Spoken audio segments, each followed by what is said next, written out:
tu as atteint la première vague. Donc, tu sors la première vague, tu lances l'autre.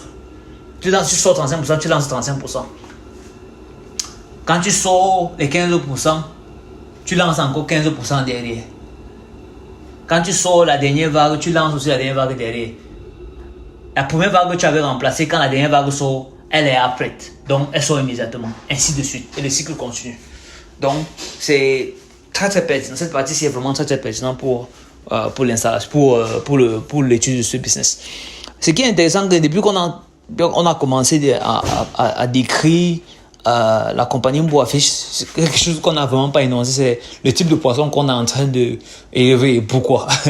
c'est important parce que en fait c'est quand même ce qu'on est en train de produire, c'est quand même ce qu'on est en train de produire, donc il faut bien qu'on en parle.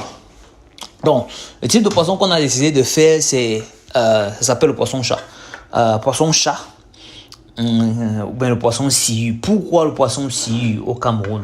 Parce que c'est le poisson le plus facile à élever avec les conditions du climat du Cameroun à l'heure actuelle. C'est le poisson qui nécessite le moins au niveau de l'investissement et au niveau du suivi des poissons. C'est le poisson qui est capable de vraiment s'en sortir dans les températures à la CNTP du Cameroun à l'heure actuelle et qui ne demande pas vraiment beaucoup d'oxygène dans l'eau pour survivre. Donc c'est un poisson vraiment robuste. Par conséquent, c'est avec ça qu'on se lance. Le deuxième poisson sur la liste qui est aussi facile à produire au Cameroun, c'est le tilapia. Aussi ne demande pas beaucoup en termes de...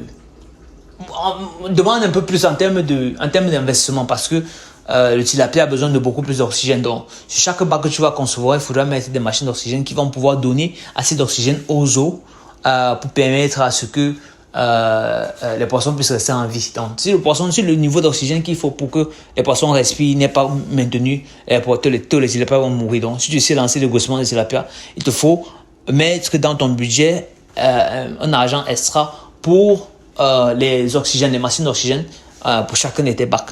Donc ça, c'est la première chose pour laquelle on ne s'est pas lancé dans le tilapia parce que l'investissement sera plus important. La deuxième chose, c'est que les tilapias sont des animaux qui se reproduisent très très rapidement, de manière très très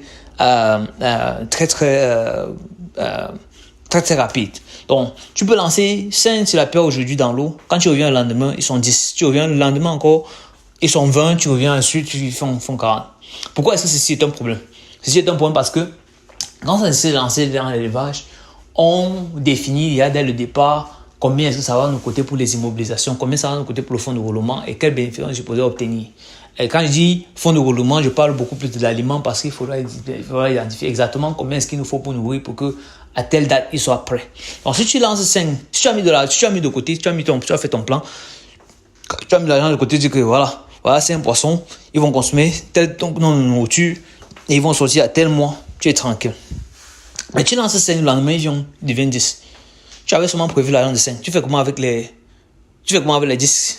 Les extra 5 qui viennent de manger, il faut les nourrir. Mais tu n'as pas prévu ça dans ton plan. Tu fais comment? Tu te retrouves dans la merde. Donc, voilà pourquoi une autre raison pour laquelle on n'a pas fait dans le tilapia. Mais la solution pour le tilapia, c'est de seulement élever les monosexes. C'est-à-dire que soit tu élèves seulement les femelles, soit tu élèves seulement les mâles. C'est comme ça que tu résous le problème de surprise au niveau de la masse qui se crée pendant ton élevage. Donc ça, c'est une chose. Mais on aimerait, c'est dans les plans de Mboafish de se lancer dans les tilapia si on est capable d'obtenir un financement. Donc, à chaque fois, je mentionne le financement parce que je pense que pour faire ceci à une échelle vraiment grandiose, pour impacter l'économie, il faut vraiment un financement qui va faire en sorte que et on a une équipe, on a l'équipe, on a pour notre premier tour qui a fait en sorte que les 2 premiers tours puissent passer a été pertinent, performant. On est content des résultats, on est content de ce qui se passe sur le marché, on est content de l'impact. Beaucoup de gens connaissent l'existence du Cameroun, de Mboafish, ce qui fait que on est plus ou moins être capable de suivre le projet de tilapia. Donc, comme on a parlé, un financement nous permettra de lancer aussi un élevage pour le tilapia. Bon, les autres espèces comme les carpes, par exemple, qui sont sur les poissons d'eau douce, sont préférables d'être élevées au bord de la mer. Je crois qu'il y a quelques personnes qui le font déjà au Cameroun. Mais ça demande aussi d'un investissement extra, parce que tu es en train de mettre ça dans la mer, il faut mettre les cages, il faut mettre les grillages, tout ça dans la mer, ça demande un investissement un peu plus élevé, un peu plus important que le reste. Donc, pour le moment, on aimerait se concentrer dans s'il y a l'investissement, s'il y a de l'argent pour la CAP, on va faire la CAP. Mais si j'obtiens les financements maintenant, la CAP ne peut pas être ma priorité parce que ça ne suffira pas. Or, avec ce financement, ça peut suffire pour étendre sur l'élevage du tilapia déjà. Ça, il y a une bonne addition. Mais avant toute chose, même avant que je me lance dans la tilapia, je veux contrôler et comprendre et tester le marché sur le poisson sur toute la chaîne. C'est important de noter ça. Et je vais mentionner les différentes étapes dans mon prochain voice. Donc là, on a couvert le type de poisson sur lesquels on en doit vouloir s'intéresser et ce que ça demande. Donc, dans le prochain voice, je vais parler de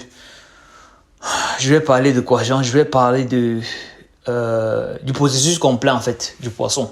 À quoi est-ce que les investissements qu'on va obtenir vont dans quoi est-ce qu'on compte se lancer, qu'est-ce qu'on pense faire pour résoudre le problème à l'heure actuelle. On connaît ce qu'il y a à faire pour l'alimentation, on connaît ce qu'il y a à faire au niveau des coûts, on connaît ce qu'il y a à faire au niveau de...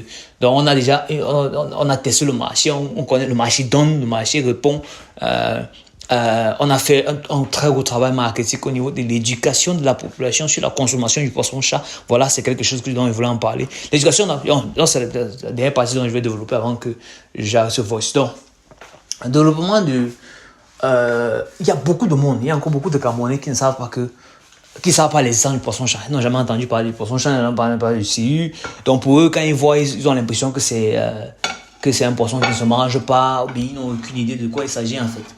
D'autres personnes ont peur. On a eu à faire un gros travail. Ça fait déjà plus d'un an que la compagnie Boafish existe. On a fait un très gros travail au niveau de notre marketing.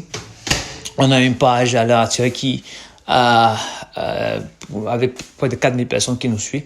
Donc, avec ça, on a pu éduquer vraiment les masses. Mais cette éducation continue parce qu'on continue toujours à avoir des personnes qui nous rencontrent qui disent que mais le poisson là c'est quel genre de poisson, et il y a de certaines personnes qui préfèrent peut-être élever peut-être le tilapia parce qu'ils se disent peut-être que s'ils font dans les poissons chats ils ne vont pas vendre. Mais c'est faux, archi faux. Le poisson chat se vend et se vend terriblement bien. Et à l'heure actuelle je parle à Douala, il n'y a pas de poisson à Douala, il n'y a pas de poisson à Yaoundé, il y a pénurie. Il y a pénurie pourquoi? Parce qu'on ne produit pas assez. Donc le financement va permettre d'abord d'augmenter la production du poisson-chat pour Boafish en termes de nombre de productions. Nous sommes en train de faire 10 tonnes par an en ce moment. On aimerait augmenter ce poisson, on aimerait augmenter ce chiffre au moins à 100 tonnes par an.